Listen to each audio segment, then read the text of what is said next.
Hello everyone, आज के इस वीडियो में हम पढ़ने वाले हैं क्लास 12 फिजिक्स का छठा चैप्टर जो है वैद्युत चुंबकीय प्रेरण, जिसका हम पहला इंपॉर्टेंट टॉपिक पढ़ाने वाले हैं जो है कि चुंबकीय फ्लक्स किसे कहते हैं, इसका परिभाषा क्या होता है, मात्रक, राशि, बीमीय सूत्र, पूरा हम डिटेल में आज के इस वीडियो में हम इस टॉपिक को एक्सप्लेन करेंगे। और ये आप जानते भी होंगे कि आपके बोर्ड एग्जाम के लिए वेरी इंपॉर्टेंट है, क्योंकि ये 2 या 3 नंबर में आपसे पूछ लिया जाता है। तो चलिए हम स्टार्ट करते हैं। तो यहां पे हम सबसे पहले जानेंगे कि चुंबकीय फ्लक्स कहते किसे हैं। चुंबकीय फ्लक्स,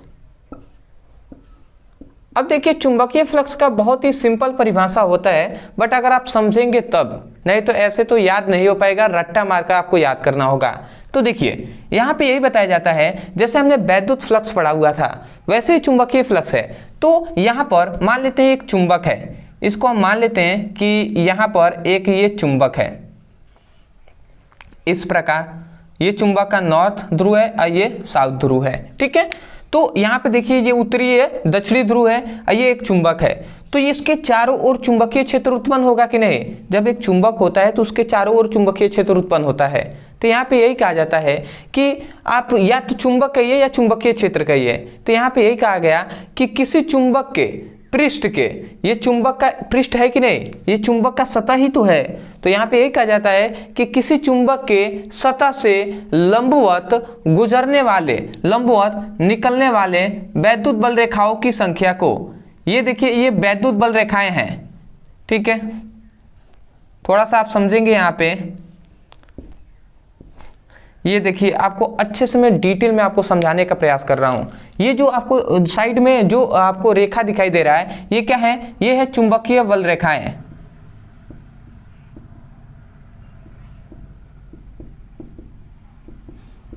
ठीक है। अब चुंबकीय बल रेखाएं क्या होती हैं, पढ़ना है तो आप लिखिए चुंबकीय बल रेखाएं, ब्रदर सर सर्च करेंगे आपको मिल जाएगा, बट उतना इंपॉर्टेंट नहीं है इसलिए हमने ये टॉपिक नहीं पढ़ाया।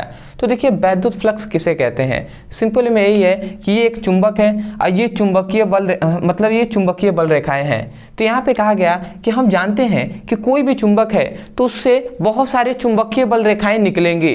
तो यहाँ पे कंडीशन ये हो गया कि जो चुंबकीय बल रेखाएं, ये चुंबक का जो पृष्ठ है इसके सतह के लंबवत होगा, जो चुंबकीय बल रेखाएं इसके पृष्ठ के लंबवत होंगे वो सभी क्या कहलाएंगे, वो सभी क्या कहलाएंगे, चुंबकीय फ्लक्स कहलाएंगे। देख रहे हैं ना, ये पृष्ठ पर लंबवत है कि नहीं, तो ये क्या कहलाएंगे, देखिए ये भी पृष्ठ के लंबवत है, तो ये सभी कहलाएंगे क्या, चुंबकीय फ्लक्स। और ये देखिए ये क्या पृष्ठ पर लंबवत है, नहीं ना है, देखिए ये पृष्ठ है, ये है सतह, ये है, ठीक है। जब सीधा सीधा होगा, समांतर होगा इस पृष्ठ पर, तभी तो लंबवत बनेगा ना। देख रहे हैं ये थोड़ा सा टेढ़ा है तो ये 70-80 का कोण बनाएगा, ये भी देख रहे हैं टेढ़ा है तो ये भी 70-80 का कोण बनाएगा। तो यहाँ पे सिंपल में कहा गया यही कि जब किसी चुंबक के पृष्ठ पर, मतलब जब किसी चुंबक के सतह के लंबवत गुजरने वाली चुंबकीय बल रेखाओं की संख्या को चुंबकीय फ्लक्स कहते हैं। यहाँ से ये गुजर ही तो रही है ना, ये चुंबकीय बल रेखाएं यहाँ से निकल रही हैं। तो एक बार और मैं परिभाषा कह रहा हूँ, ध्यान से सुनिएगा, ऐसे याद कीजिए। आप कहेंगे जब किसी चुंबक के सतह के लंबवत गुजरने वाले चुंबकीय बल रेखाओं की संख्या को चुंबकीय फ्लक्स कहते हैं। तो आशा करते हैं आप समझ गए होंगे। चलिए हम परिभाषा भी लिख देते हैं, सुनकर नहीं तो यहां से देखकर ही लिख लीजिए। आप लिखेंगे जब किसी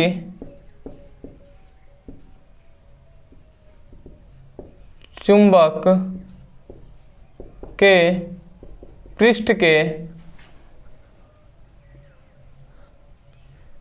पृष्ठ के लंबवत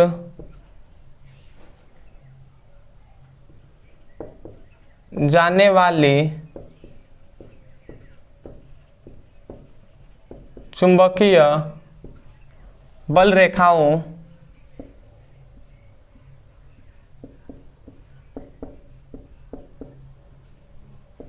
की संख्या को क्या कहते हैं, चुंबकीय फ्लक्स कहते हैं।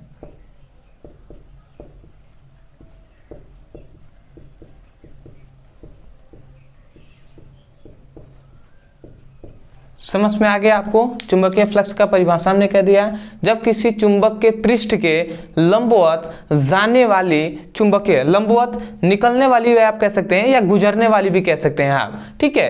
तो लंबवत निकलने वाली आप लिख दीजिए, निकलने वाली चुंबकीय बल रेखाओं की संख्या को चुंबकीय फ्लक्स कहते हैं।